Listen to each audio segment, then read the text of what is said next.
Good morning, friends. My name is Sandra Clay. I'm the pastor at Cooks United Methodist Church, and I have missed you so over this last week.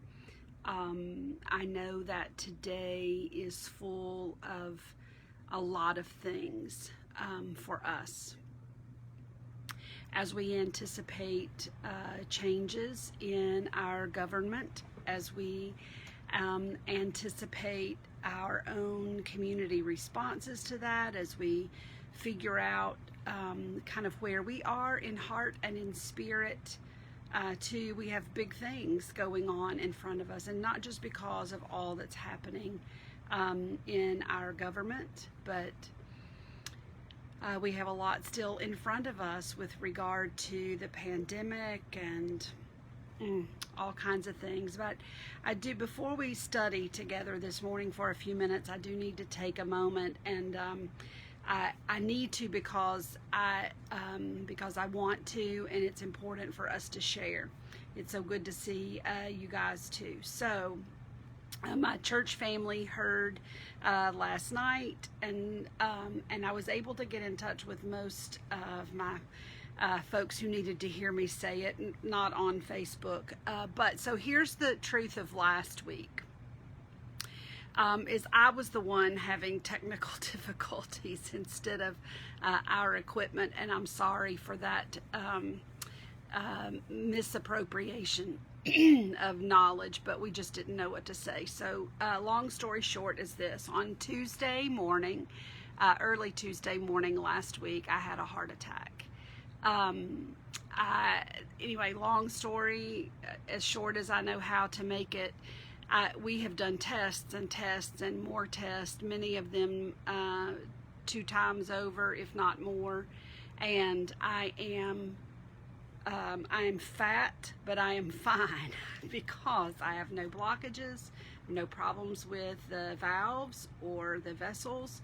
A small blood clot was discovered in the best place it could be, in the heart, if you have to have one, and it's not going to affect the function of my heart, even the small bit of damage that was done. And they've done tests to discover if there is a source somewhere else in my body that through the clot, and can't find a thing. So we're pressing on. I'll be doing cardiac rehab, and we'll try to get to the very bottom of things. But my friends, listen to your body. Listen to your body. I can say this: I am proud of myself for not overthinking what was happening on Tuesday morning, and I just went to get help, knowing that I was not able to figure this out or fix this on my own. And quick action was prompted by God, but quick action also resulted in the best health case scenario in this point. So look out. I have no restrictions for driving, no restrictions for exercise. My only restrictions have to do with what I put in my body. And so pray for those with whom I work and live, please. No caffeine. Blech. So we'll see. But I appreciate your prayers and your love and support. And I missed you so last week. I could have used a little bit of something to keep my mind focused on how it is I should be thinking and feeling about things, and that's the benefit to this time together. So welcome to all of those of you who are with us on a regular basis. Welcome to those of you who are finding us because somebody shared it or told you about it. Our purpose in gathering Monday through Thursday for a few minutes is simply to find companionship, reorient our minds and our hearts toward the Lord, and realize just how strong we are with God's strength instead of our own. And this week we have tons in front of us. So just like I said in the beginning, it's not just what our nation is facing, it's not just what our faith base is facing, it's not just what our world is facing, but you carry your own burdens and your own questions, your own worries. And so we will discover in these next 4 days, we're going to do exactly what I had hoped to do last week in response to the horrible things that we watched unfold in front of us at our Capitol, and thinking about how I should respond as a citizen of this nation, but first as a citizen of heaven. And so we're going to spend some time this week in Galatians. That's what I told you last week. And then we'll close with a couple of verses from Jesus' own mouth, as recorded in the Gospel of Matthew. So here is our verse for today from the 5th chapter of Galatians. We're going to look at verse 13 for a few minutes. You were called to freedom, brothers and sisters. Only don't let this freedom be an opportunity to indulge your selfish impulses, but serve each other through love. Paul wrote to the Christians in Galatia, and there is this business, an undertow of freedom and liberty throughout most of the letter. Galatians is also the place where we find in the next chapter, the close of this chapter and beginning the next, the difference between the obvious signals of whether we're living according to selfish impulses, where we're living according to the flesh, or whether we're living according to God's Spirit. And God's Spirit gives us the kind of power that we need to know true freedom and true liberty. So before we define that word, what we mean by freedom, let me just say this. Brothers and sisters, first of all, as United Methodists, in my experience, we've not really used brother and sister to refer to one another in a church family the way some other faith practices do. I've chosen to use that a lot because it really does indicate the relationship that we have with one another. Brothers and sisters simply means from the same womb. And so when I recognize that somebody else that I'm not in blood relationship with, we're not related because of our mamas and our daddies, but we are related to one another through the blood of Christ. Claiming that family relationship gives you more power in my life and vice versa. It should, because of that bond. And so when Paul is writing, and it's not just here in Galatians, but when Paul refers to those to whom he's encouraging or challenging, brothers and sisters, he's in it with them. May we learn something from Paul today too, in that we are all in this together. So liberty and freedom, sometimes we use those words interchangeably. I don't want us to get stuck on semantics, but freedom is about not being imprisoned or enslaved. In this country, and maybe in most others, we think about enslavement or imprisonment as the negation or the reduction of personal freedoms. I can't move about. I can't say what I want to without there being consequences. But there is also this notion with freedom that it's about power and right to be able to do what you want. I should have the room to do that, the freedom to do that. And liberty is simply the state of being free. Now, liberty, the way we use that, is about our relationship, our state of freedom or lack of freedom is within kind of society.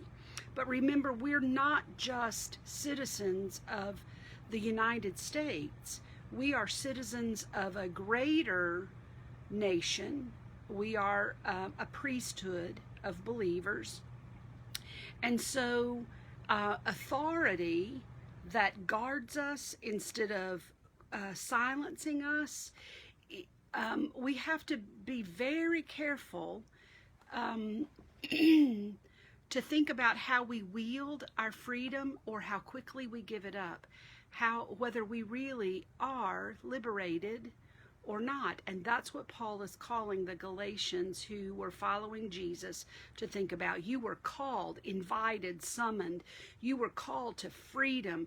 Nobody can tell you how to think, and nobody can restrain you, especially from what you do with your mind. So don't let this freedom, I find this very interesting. Don't allow this. Sounds like a passive response. So don't allow your freedom to be changed. Don't allow that, but you're the one who's acting. So maybe it's better for us to say, and some translations do, say, don't turn this freedom into an opportunity. So knowing that you can think what you want. The whole world can disagree with you, and you can still be right. It's not about right and wrong. It's about the power at work within you and the ability for you to know and live in truth with a capital T. So don't allow that freedom by your own doing or by anyone else's. Don't allow that freedom to be ripped from you, but also don't allow it to become an opportunity to just do things for selfish reasons. Opportunity carries with it in the Greek language this notion that it's a launching point. It's not just one occasion. It can become a launching point for something that is more long-lived. And that, my friends, is an understanding and a power we must recognize, that opportunity can either be day one of something that has more days attached to it, or it can squash it right there. Not only is that moment gone, but many more are gone because of the way we think and because of the way we now are bound by something else. So don't let this freedom be a starting point or launching point for indulging your own selfish impulses. Indulgence is tricky because we can sometimes justify indulgence as self-love. By that I mean it's not just that I have food on the brain now that I'm learning to love cardboard and styrofoam. But it can feel awfully nice at the end of a hard day, hard emotionally, hard physically, whatever, to enjoy some good ice cream. You know, it's good. I'm not arguing all of that, but it's maybe not the best thing for you, especially if you have the whole pint. It's also feels like self-love. Sometimes to tell somebody, set somebody straight for how they responded to you and it brought hurt to your life, but you don't have the right, not as a believer in Jesus, to come out with claws bared with the intent of hurting them back. We've talked about revenge in the last few days. Excuse me, and that is not the way for us to go. So to indulge our selfish impulses really is to live by our own agenda, our own natural inclination for taking care of self. And usually what happens when we do that, if we don't allow the Spirit of Christ to reign, is in those extreme moments when someone has hurt us, then we bark back. When we are confused, then we lash out and we begin to protect ourselves because we're not sure about letting in so much more wisdom. We don't know how to discern things. So do not use, excuse me, your promised and your promised freedom, what you were called to in Christ's sacrifice and resurrection for you. Don't use that as an indulgence to do things your way, but rather serve each other through love. That takes a choice. It is a choice not to sublimate our freedom, but to be careful about how we use it. Now, this is not about accepting what everybody else dishes out, just accepting without participating in the process. That's not what Paul is saying. He's not speaking just about government. It's not just about social mores or social structures, but choose to serve each other. How do we know where your rights end and my begin? That is going to be a tricky conversation, no matter who has it and when they have it. We are in this together, brothers and sisters, folks from the same womb. And so serving is about choosing to be subject to be devoted to, putting my stuff below yours. Not that you're more important than me, but if we're all bowed up and insisting on what I think is right, then we have nothing to offer of love, much less civility in our culture. Be subject to one another. Be devoted to one another. Serving also is about having, recognizing rights that are assigned to the owner, and you willingly give over your prerogative for self-governing. We are in this together. It makes me think, too, of earlier in this same letter to the Christians that lived at Galatia. Paul writes the words, I have been crucified with Christ, and I no longer live, but Christ lives in me. That is a choice, too. And you can't keep booting Jesus out when you want to do it your way and it's not the Jesus way. You were called to freedom. Nobody has the right or the power to tell you what to believe and how to pursue purpose in your life, meaning in your life. There are a lot of countries around the world that do not support this God-given promise. We don't always live by our best intention either.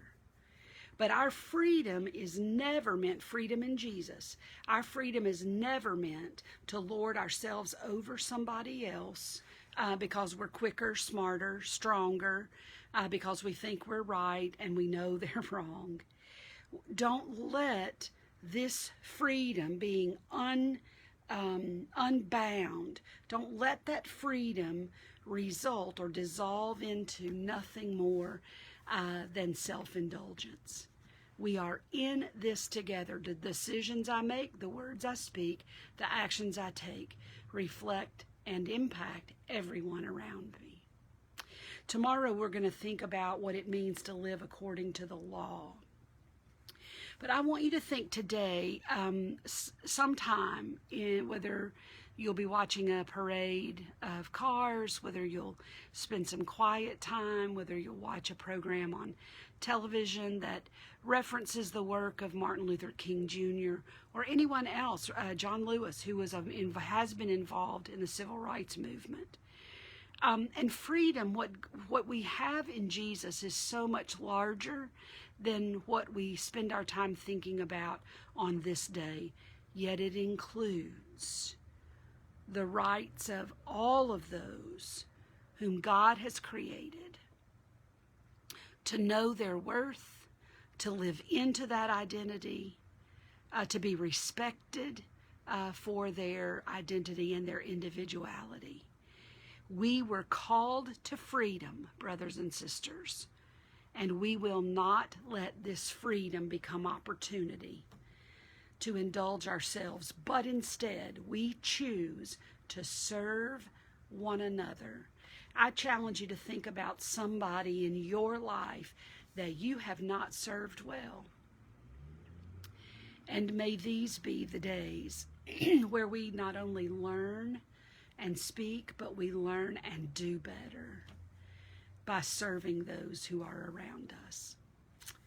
Thank you for serving me in these last few days. Those who knew about what was going on with our family, forgive us, please, for those who did not know yet.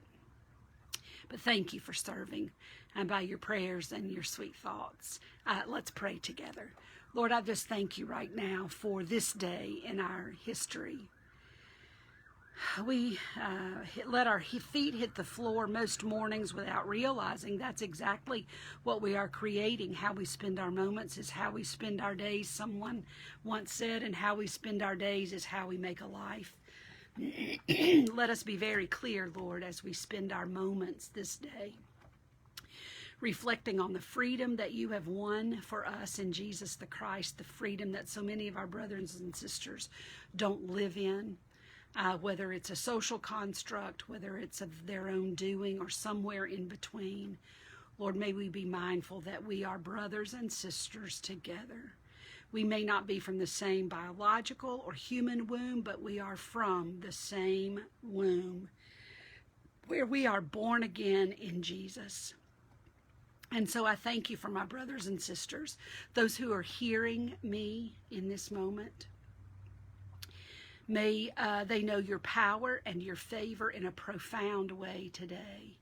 And may you make it clear for them this freedom that you have given them in Jesus, what they are and can use that freedom for. Call us to task, Lord, when we are self-indulgent, when we are lazy, and when we are neglectful of this bond we have in Jesus the Christ. May it all be for your glory. We love you so much and are so grateful for this day. Thank you for trusting us with it. In the name of Christ, we offer our prayer. Amen. Thank you, my friends. I look forward to seeing you tomorrow. Bye.